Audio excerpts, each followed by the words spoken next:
It's lovely to see you all.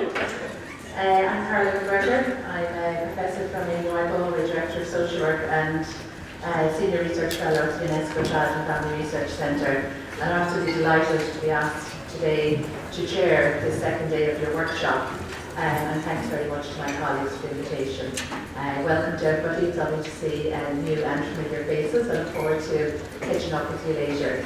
You have a very exciting programme for this morning. Again, I'm sorry I wasn't here yesterday, but I hear you had a very fruitful and productive day, as is always the case, I think, with these very important now annual events, looking specifically at your parenting prevention, early intervention and family support programme and the overall child welfare system and the transition that we're now very much in the throes of TUSLA coming to the end of its third year. The running order, you have your packs, you know the score now from yesterday. So the running order of the day is we have papers this morning focusing on a range of different themes, which I suppose really much highlight the important learning at this point in the system, that it's the issues around transition and implementation of key changes, and I suppose in some ways reorientation of our services that we're all working towards in the implementation of TUSLA and the working through of the new programmes within that. It's a complex, it's not a simple linear process, it's a complex one, and I suppose the programme of the last 2 days really just shows such keen understanding of that complexity. And I think this morning you're going to hear a number of different perspectives. It's really going to give you further food for thought to add to the reflection and the development that you've done yesterday. And we're going to have presentations around looking at the Child and Young Person, the CIPSEs, the Child and Young Person Service Committees from Colma, who I'll introduce in a minute, who's our first speaker. We also have Cormac Russell, looking at a community development approach to children, young people and families work. And we have Professor David Cork, who will be speaking around early implementation from a wider international perspective. We'll focus then, after tea and coffee, looking at the evaluation of the programme and a presentation from Carmel Devani around the implementation outcomes evaluation, followed by our colleague Paddy Austin on the overall implementation of the programme. The format of the day is, as always, you have your workbooks, and after each speech you have an opportunity to consider your questions and take a bit of time to record your thoughts. At the end of the talks there's a panel discussion, and each table I believe has a facilitator. So facilitators, your job is to talk to your colleagues around the table and collect comments that you may want to contribute to the panel. When the panel starts, I'll be opening up an opportunity for you to share those comments and for us to ask our panel to engage in a discussion with us. So that's pretty much the running order for the day. So I hope you very much enjoyed the morning, and I'm certainly very much looking forward to working with you during this morning. So with no further delay, I'd very much like to welcome Colma to come and speak to us on the challenges of interagency working. Colma is from the Centre for Effective Services, and she's provided key leadership in relation to the implementation of the Children and Young Person Services Committees. And I'm delighted to welcome Colma to the stage, and please give her a round of applause.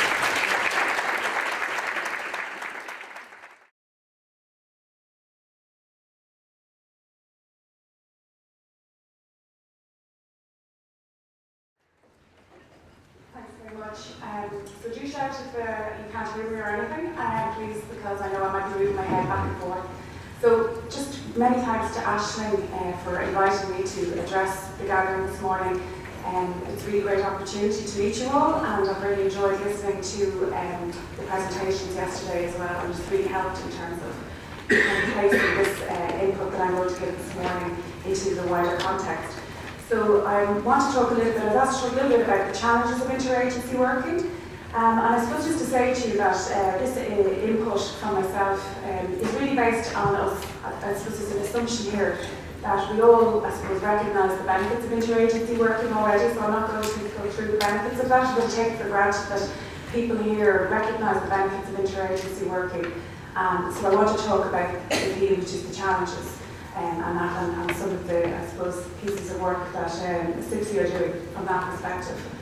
So the post is located in the Centre for Effective Services, and it's funded by the Department of Children and Youth Affairs. So it is a policy initiative of DCYA. And also, I suppose, just to say, it's great to see so many of the CIPSE coordinators here today. You'll be aware that TUSLA went through a big recruitment process, so delighted to have really strengthen that rollout of CIPSE across the country. So what I want to talk about really is, for those of you who don't know anything about SIPSI, a brief introduction, but it really isn't an awareness raising session about SIPSI today. It's more about looking at, moving on from that. I want to talk a little bit about what are we talking about, so the terminology, the typology around it, because that's a challenge in terms of making sure that people know what we're talking about, because we all use different language quite often in different sectors. I want to talk about a little piece from the research in terms of some of the seminal documents that are informing the development of SIPSI, and just to point you in that direction. And talk from practice then, which is obviously another form of evidence in terms of our own practice wisdom, our professional experience. And then look a little bit at what does effective look like from the perspective of myself as somebody working in interagency working, or yourself, or the partners that you will have around the table. So just to mean in terms of a high-level overview and summary, Children and Young People Services Committees, they're local interagency structures to improve outcomes for children and young people. So they're based around local authority boundaries, as opposed to TUSLA boundaries. And in some cases there will be more than one local authority boundary in that SIPSI, so Loughdha is a good example of that. So the age remit is 0 to 24 years. And they bring that diversity of agencies together from the public sector and the not-for-profit sector to work in collaboration with each other around that county boundary, or within that county boundary. So we're talking about education stakeholders, health stakeholders, justice stakeholders, community management sector stakeholders, children and family, obviously professionals. So that broad range. So there was a reference yesterday to the universal services. And I suppose just to emphasise that in terms of SIPSI are a way of engaging with the universal services, because obviously we're all responsible for children and young people. In fact, it's quite hard in terms of throwing a stone out there and trying to hit an agency that doesn't actually have a remit for children and young people. But sometimes those agencies don't see it as being a prominent remit for them. But the reality is that 30% of our population is within that age category, 0 to 24, so actually the majority of agencies have a remit for children and young people. And it gets a little bit trickier, I suppose, around that kind of transition from childhood to adulthood in terms of mediating those relationships, and it gets very, very complex. But I suppose just to emphasise that they are universal for all children and young people in that SIPSI area, but obviously they're informed by a progressive universalism approach, which means obviously targeting maybe more where need is identified. But I suppose just want to couch that for people. They engage in that joint planning and coordination of services for children and young people in their county. They've been around since 2007, and the national rollout, as I said, is nearing completion. So there's 12 new appointments made by TUSLA in the last 6 or 7 months, which is really, really significant. So there's 3 areas that really, I suppose there's probably groundwork done already. SIPSI hasn't invented networking and hasn't invented networks, but certainly it's building on those, and it's recognising the strengths that are in counties and communities already. So those 3 areas will hopefully establish. I know that Clare SIPSI, for example, is having its first meeting coming near the end of November, I think, Ger. So that's really, really positive. And the other 2 then will come on stream as well once the coordinators are in post, which will be in the next few weeks. So from a SIPSI perspective, we're at about 88% coverage nationally. And with those 2 final coordinators coming into post in TUSLA, that will push us up to the 100%, so that's very exciting. So Fergal asked me just to put this slide up today in the context of the work that you're doing around prevention, partnership and family support, obviously in your area-based approach to prevention, early intervention. So really this is just flagging for you the connectivity between SIPSI and PPFS. And you can see there very clearly that I suppose the green is the sort of the TUSLA piece, but I don't even want to say that because it's everybody's piece, but just I suppose to highlight it for you in terms of some of your service delivery framework. So you can see there the linchpin there in terms of the area manager being the chairperson of SIPSI, obviously with the remit then in terms of the whole gamut of PPFS work locally within your TUSLA areas. The other thing I suppose to say is that SIPSI are vice chaired by the local authority, so that's an important connection as well. And from the perspective of the PPFS then, for many of you, I know I was looking at some of the statistics around PPFS and the rollout and where the steering committee is established, etc. So it's obviously guided that your PPFS steering committee is a subgroup of your SIPC. So just to flag that, but I'm not going to go into huge detail around that because you're the experts in this piece of work. But it's just supposed to flag the connections and the interconnectivity and how we need to connect things together and not have multiple structures that aren't talking to each other. And I know that is happening around the country, that they are being connected in and that we're making sure not to duplicate structures.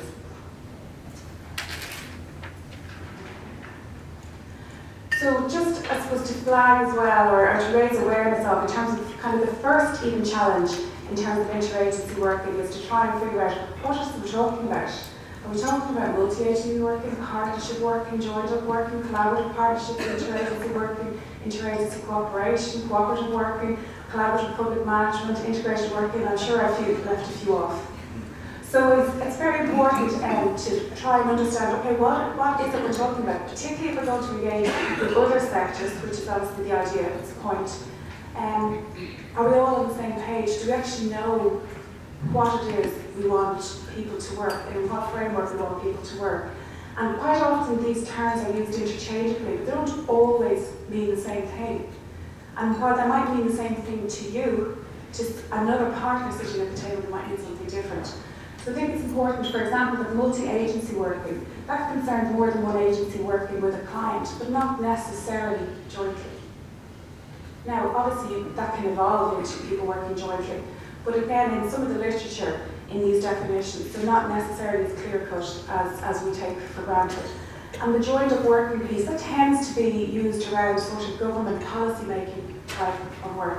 We're talking about joining up the planning, the conceptualisation, and then different agencies' policies. So it's just to be aware of that when you're in those sort of settings, in terms of your language or what you need might not necessarily be picked up and interpreted by your partners around the table. So in terms of a working definition of interagency working, and a recent planning and reporting workshop that we're doing around SIPC, said we need to define, or what is it that interagency working is. So really, from a perspective of moving forward with my input this morning, it's simply more than one agency working together in a planned and formal way, rather than simply through informal networking. Although you may obviously do the networking piece to strengthen and to establish your formal interagency structure. And this interagency working can be strategic or operational. So it doesn't discriminate, if you like, between what level you are in the system. It can be operational or it can be strategic. And obviously SIPC, the intention is that it's a strategic county level structure. But it does have a substructure, as the previous diagram would have shown, in terms of a range of subgroups under 5 national outcomes, including the PPFS steering committee. So working from the base, that's my understanding of interagency working going forward this morning. Another, I suppose, piece to think about in terms of the language that we use and whether we're all actually on the same page and mean the same things. There's a range of different typologies around interagency working or partnership working. There's 5 levels of part, and these are just now 3 that I put on the slide. There's lots of others out there, but it's just to emphasise the point for you in terms of these different typologies. And you can see there as you move across them that the same word is used at different stages. So the top half obviously being the least joined up in this particular scholar or theorist's thinking around it, and then the most joined up being at the bottom tier. So really just to flag again that when you're talking about cooperation, somebody else might have a different understanding of what that actually means, and vice versa. So again, these phrases and language, they're used interchangeably in our conversations, but they can actually lead to misunderstandings around what the project issues are, or what we're actually trying to achieve, or what's the rules of engagement. So it's just to think about that from the perspective of what's your understanding of what collaboration is, and then what's maybe the local authorities or the health service executives or whoever it is that's trying to engage in the process. So just building on Frost, which was the third typology there in green in terms of it, this is something that I suppose this is the understanding and interpretation that SIPC would use around what we mean by these different pieces of descriptors, if you like, of how we work together. So cooperation, collaboration, coordination, and integration. And really CIPSE is probably working predominantly in those two spheres around collaboration and coordination as defined by Frost. So again, just to emphasise that for people in terms of when you're engaging with people and you're asking them to come to meetings or you're asking them to do some joint work with you or whatever, to be sure that you're clear and that they're clear what that actually means. So I like this definition. I think it describes well the type of collaboration that CIPSE are working towards and trying to achieve. And there's a lot in this particular definition of collaboration, because it sort of packs a lot in terms of what you can be doing and what you can achieve in terms of working together with people. So it's a process.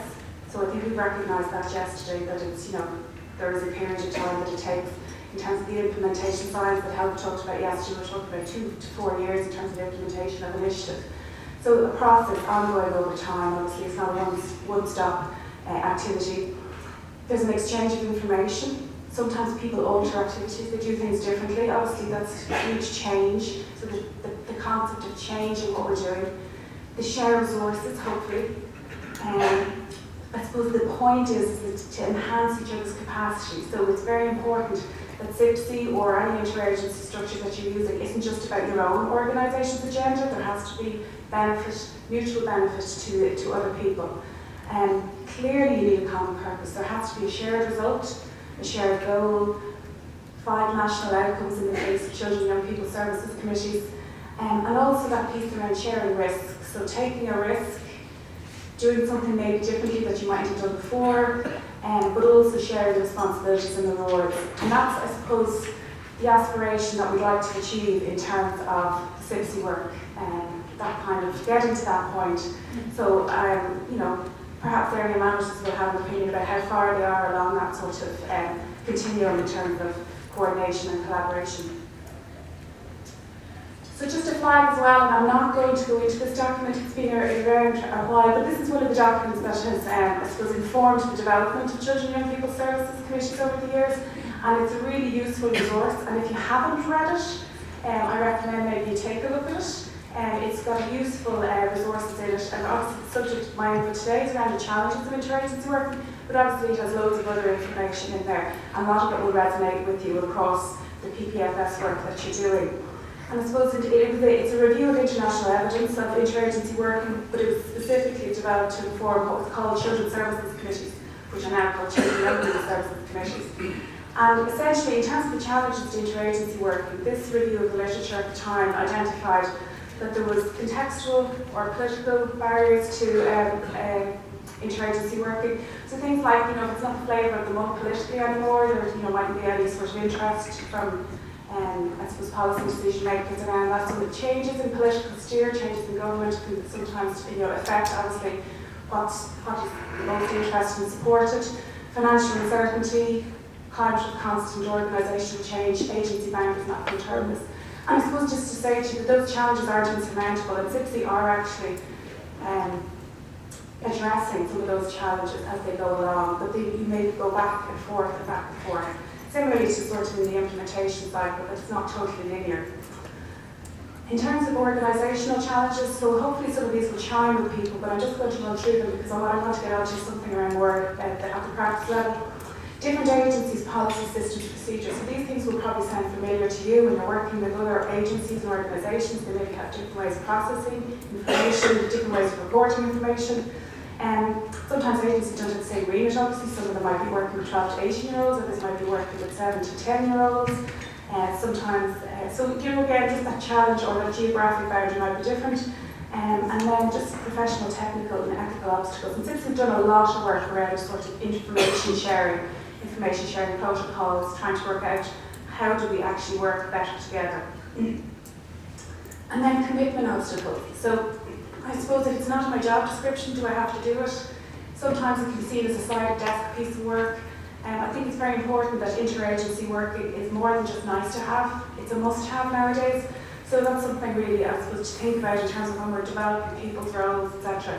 That we think about, okay, well, the interagency aspect of that, and is that knitted into how our roles are described?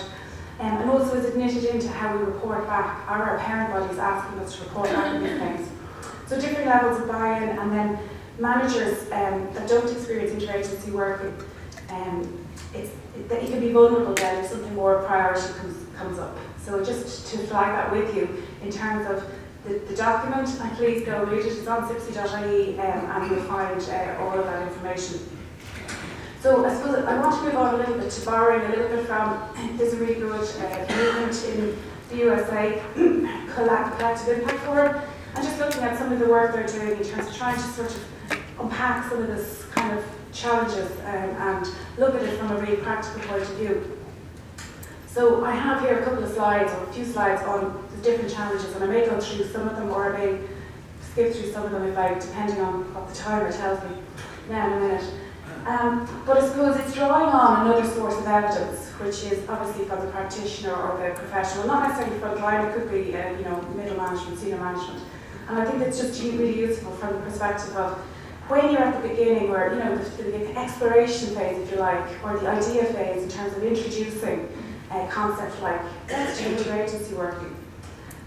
There is a change, a shift that's required, and I suppose asking other members of your community, whether it's the child and family community in terms of services, to support or buy into that shift. And that can be a challenge for people to see the forest from the trees, so to see that big picture as opposed to the day-to-day, I need to get my work done, this is what I do, I don't have time to go to meetings, I don't have time to talk to other people. And then understanding that language, and I talked a little bit about that language, but we all have our own language. So there's a lot of people in this room are fluent in CIPSI, or they're probably fluent in the FS. But again, the people we're trying to engage with, maybe outside of that sector, have their own acronyms, their own language. So we need to be aware of that in terms of when we're trying to engage people and bring them in, to be conscious of that. We talk about 5 national outcomes, prevention and early intervention, and they'll have other phrases and terminology. So we have to be sure that they understand what we're talking about and vice versa.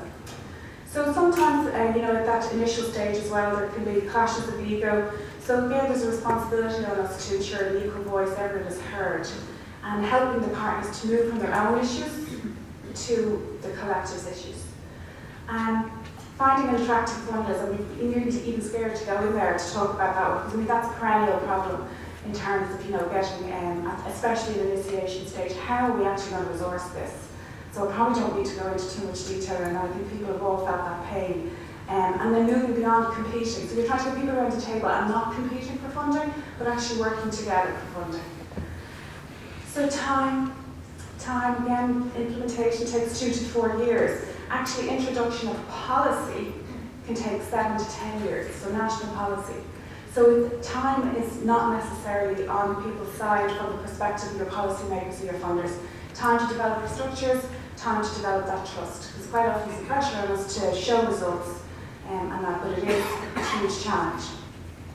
So capturing data and using data. So different organisations respond to data or collect data differently. I'm not going to again go into data. I believe there is a project underway within TUSLA, but you'd have a whole day dedicated to data. What data? How do we get it? What data do we need? How are we going to use it? How are we going to display it? How are we going to get it again? So some cities have done some really good work around that, but really it's, at this stage it's time for some sort of centralisation, and I think plans are afoot around that. Sharing power and credit. So that's a real challenge in terms of interagency work. There's a culture of territoriality, and I'm sure you've come across that. So we need to be able to use MOUs and tools and making sure that all people are recognised for their work. So I'm just going to fly through some of these. Obviously meeting fatigue, too much process. Moving from planning to action, there might be a tendency to think that we've done the plan now, we could sit back, whereas actually that's when the work begins. And there's a huge task and an achievement to get the plan written. Getting people to work between meetings, maybe they don't have the capacity, or getting to change how they're doing so that they can align with the collaborative. So using more evidence, consulting with children and young people. Sometimes there can be an unequal balance across your structures or across your mechanisms in terms of some subgroups are really well developed, some 60 are really well developed, and others are still developing. So again, that can cause a challenge. And then, I suppose, educating funders in the power of the work. Sometimes funders like to fund evidence-based programs or themes like promoting physical activity, and the old piece of interagency work doesn't sound quite so attractive. And managing leadership churn, some CIPSEs have had 5 different chairpersons, so it's been a real challenge. We've had a lot of churn over the last few years. And then being sure that you educate the new people coming in as well, using your induction packs or whatever happens to be one-to-ones, to make sure that you welcome people in that are new and give them the lowdown. And then sustaining that membership, keeping people at the table. And really what we're trying to cultivate then is champions. Champions for the work, champions for CIPSE, champions for PPFL, champions for interagency working, because it isn't about you doing it all on your own, it is actually about everyone working together. So what does the effective collaborator look like? So what do you look like, or how do you measure up to the, I suppose, what the evidence will tell us about what the effective collaborator looks like? So the effective collaborator has a particular set of interpersonal skills, and I suppose just to remember, when you're convening an interagency structure, you want to reflect these skills, but you also want to nurture them in other people, and you want to lead by example. Personal attributes, important things that you bring to the table from your own perspective, being risk-oriented, persistence is a huge one.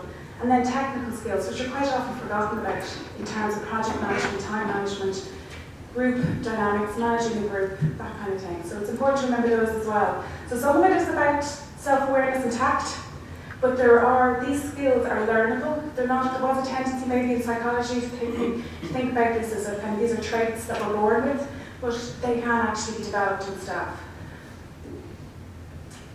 So just to I suppose, highlight to you that we have a website, cipse.ie. A lot of the information, including that review of the international evidence around interagency working, is available on that website, which I encourage you to have a look at it. If you've just heard about CIPSE for the first time today, definitely go and have a look. Or if you want to find out what's happening in your local area, it's a gateway to local county CIPSE. And I suppose just the final thought, sometimes there can be a tendency to assume that, I suppose I said at the start that I was making the assumption that we have benefited from or believe in the benefits of interagency working, but in the literature as well, sometimes it's kind of not critical. So there's a lack, I suppose, of clear literature around the actual express benefits of interagency working, but I suppose we recognise that, it's some good can come out of it. But it sometimes tends to be uncritical as well of interagency working, and assuming that it's the panacea for everything and it's the solution for everything. And I suppose just to be thinking about that in terms of when's the appropriate time to be involved in interagency working and when it is the time when we actually can just deliver services within our own structure or within our own agency. And I suppose to be aware of that in terms of knowing when to use it and when not to use it. But the reality as well is that obviously nothing is perfect. Agencies need to accept that interagency working, it is a learning process. It has tensions, it has difficulties, as well as the insights and the innovations. So I believe it's worth it. We're doing it through Children and Young People Services Committees, and I suppose I invite people to get involved either at committees or subcommittee levels and to be aware of what's happening in your own county and let other people know about it too. So just to say thank you very much for your time and enjoy the rest of the day.